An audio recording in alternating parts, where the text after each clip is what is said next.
Technique publique.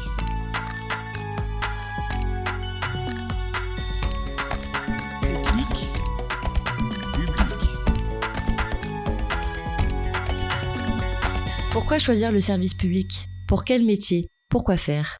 Ici, on te donne le déclic pour t'engager au cœur du service public. Je m'appelle Isabelle Prats, je suis chargée de projet RH. Je travaille au sein du service recrutement de la Caisse des dépôts. La Caisse des dépôts, c'est un établissement public financier dont la création remonte à 1816 et depuis plus de 200 ans, la Caisse des dépôts joue un rôle majeur dans la transformation de notre pays. C'est en quelque sorte le bras armé financier de l'État qui vient en appui des grandes politiques publiques. Par exemple, les grandes priorités stratégiques de la Caisse aujourd'hui, c'est la transformation écologique, c'est le renforcement des souverainetés énergétique, souveraineté industrielle, souveraineté numérique et aussi le renforcement de la cohésion sociale et territoriale. Concrètement, la Caisse des dépôts, par exemple, protège l'épargne des Français, elle finance, elle soutient le logement social et elle gère aussi des mandats publics. Par exemple, la Caisse des dépôts gère mon compte formation, elle gère des régimes de retraite, aussi le FIPHFP, donc le fonds d'insertion pour les personnes en situation de handicap dans la fonction publique pour favoriser l'insertion professionnelle des personnes en situation de handicap. À l'intérieur de la Caisse des dépôts, donc moi je travaille à la direction des ressources humaines et plus particulièrement au sein du service recrutement et concours et mon rôle c'est de piloter des projets pour, renforcer l'attractivité de la Caisse des dépôts, pour, attirer, les profils, les compétences, les talents dont elle a besoin pour remplir ses missions au service de l'intérêt, général. Par exemple, je gère des projets très variés, je développe des partenariats avec des écoles pour, recruter, des jeunes. J'anime un réseau, d'ambassadeurs pour attirer, davantage de fonctionnaires sur nos métiers et je construis et anime des partenariats aussi pour, favoriser le recrutement de personnes en situation de handicap et pour résumer, je dirais que finalement je crée des passerelles entre, la Caisse des dépôts et puis des candidats qui n'auraient, peut-être pas pensé à nous rejoindre. Comment j'en suis arrivée là? Des déclics, je dirais que j'en ai eu, plusieurs et finalement si, je devais résumer mon parcours, je dirais qu'il s'est construit en 3 grandes, étapes. La première, c'est après mes études, donc moi j'ai fait des études à Sciences Po Lille et puis un master en communication et à l'issue, j'ai intégré, Publicis qui est une, très grosse agence de publicité. Mon premier métier, ça a été d'être attachée de presse pour, des marques alimentaires, en fait. C'était une expérience, très formatrice parce que l'environnement était vraiment, très exigeant, j'ai vraiment appris à travailler, j'ai appris la rigueur, j'ai appris à comprendre, analyser les besoins de mes clients. C'était vraiment des années, très riches. Mais, au bout de 3 ans, en fait, j'ai commencé à ressentir, vraiment le besoin de donner davantage de sens à mon travail et ça a été, un des premiers grands, déclics. Et c'est comme ça qu'en 2010, j'ai rejoint, Unicité. Unicité, c'est, la plus grosse association de service civique en France. Je suis entrée chez Unicité comme chargée de communication au moment où la loi sur le service civique est votée et en fait, j'ai resté plus de 10 ans dans cette association parce que, j'ai accompagné en fait sous l'angle de la communication le développement de ce dispositif national d'engagement des jeunes. On recrutait chaque année des milliers de jeunes en service civique.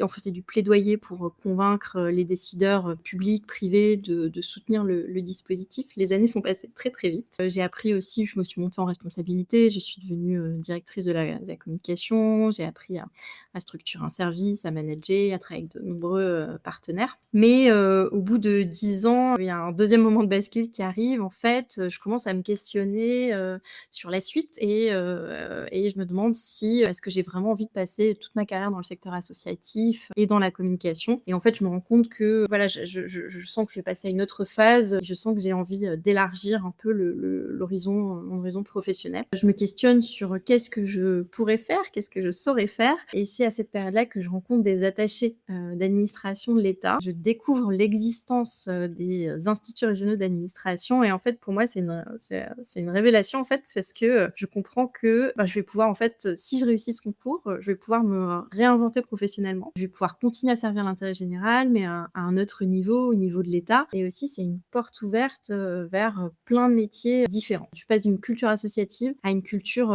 administrative. C'est une période aussi où on rencontre beaucoup de monde avec des parcours, très différents. On bénéficie d'un enseignement aussi de qualité et ça donne une vision, très large sur les métiers qu'on peut, occuper en sortie d'IRA. Et donc moi, j'ai choisi de rejoindre, la Caisse des dépôts parce que, je suis très attirée par, la diversité en fait des enjeux de société sur lesquels, la Caisse intervient et aussi par sa double culture, public-privé qui fait écho à mon parcours. Voilà et en sortie d'IRA, je choisis donc, d'explorer un nouveau domaine. Je me positionne sur un poste en RH parce que je trouvais ça très intéressant de commencer ma carrière, dans la fonction publique par un poste, à la DRH de la Caisse pour vraiment avoir une vision d'ensemble sur, les métiers, toutes les directions, et aussi comprendre les enjeux d'organisation interne et les enjeux de transformation.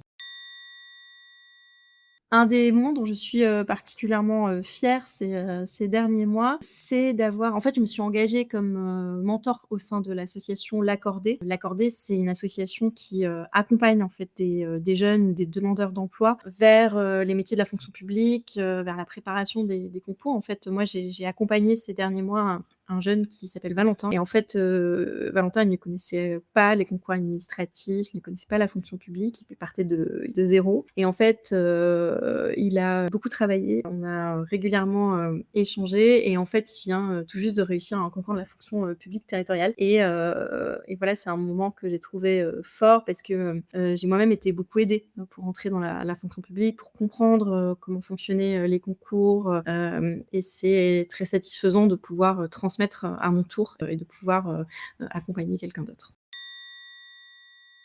Les 2 conseils que j'aurais à donner à des personnes qui se questionnent, le premier c'est, oser se lancer et le deuxième c'est, ne restez pas seul en fait.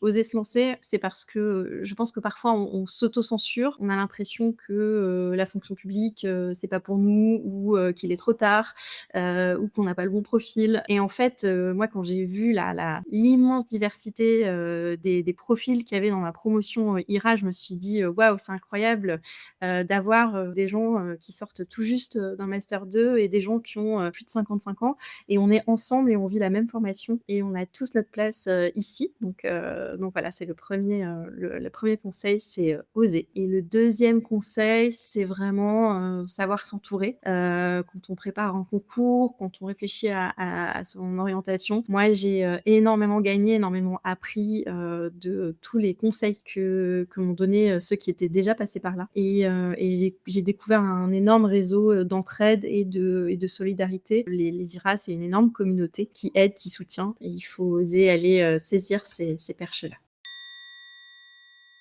Moi, ce qui m'a marqué à l'IRA, d'abord, c'est la possibilité de faire un pas de côté dans ma carrière. C'est quelques mois qui sont, entre guillemets «offerts» pour vraiment, développer ses connaissances, développer ses compétences et pouvoir, faciliter une réorientation. J'ai aussi, beaucoup appris, des collègues de ma promotion, et de mon groupe de RCA. Donc le RCA, c'est un exercice, c'est un rapport commandé par une administration. On est un groupe de 5 élèves et on doit, produire un rapport pour, une administration, commanditaire. Cet exercice-là, en fait, il permet, aussi de comprendre ce que chacun, amène dans un collectif de travail et de faire aussi un pas de côté sur soi. Et ensuite, travailler le grand oral, travailler le mémoire, professionnel, ça permet de mener, beaucoup d'entretiens et aussi de comprendre, ce qui sera attendu, demain de nous quand on sera en poste, quand on sera un cadre, de la fonction, publique.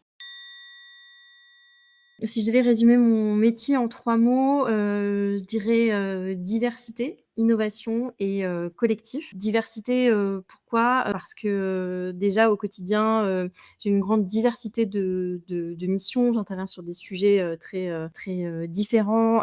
Ça va du recrutement des, apprentis à, des outils de, sécurisation des, recrutements et aussi, diversité des interlocuteurs avec, lesquels, je peux être, en lien, aussi bien en interne, qu'en externe. Le deuxième mot, c'est, innovation parce que, je suis sur un métier où, j'ai la possibilité d'être, force de proposition sur, de nouveaux outils, sur de nouvelles, manières de faire et on est aussi aux prémices de la réflexion, par exemple, sur la question de l'IA, dans les RH et c'est des sujets qui sont, vraiment, hyper intéressants à appréhender et le troisième mot que j'ai choisi, c'est collectif, parce que, vraiment au quotidien, on est, dans un travail en équipe, un travail aussi en transversalité, interservices et c'est vraiment ce qui, permet de renforcer en fait, l'impact de nos actions, au quotidien. Merci à vous tous de nous avoir écoutés, en espérant que ce récit vous aura aidé à y voir plus clair dans les métiers du service public. Si vous avez aimé cet épisode ou s'il vous a fait penser à quelqu'un, partagez-le. Pour découvrir d'autres métiers du service public, abonnez-vous à notre podcast et on se retrouve très vite pour un prochain épisode. C'était Déclic Public, le podcast du réseau des écoles de service public.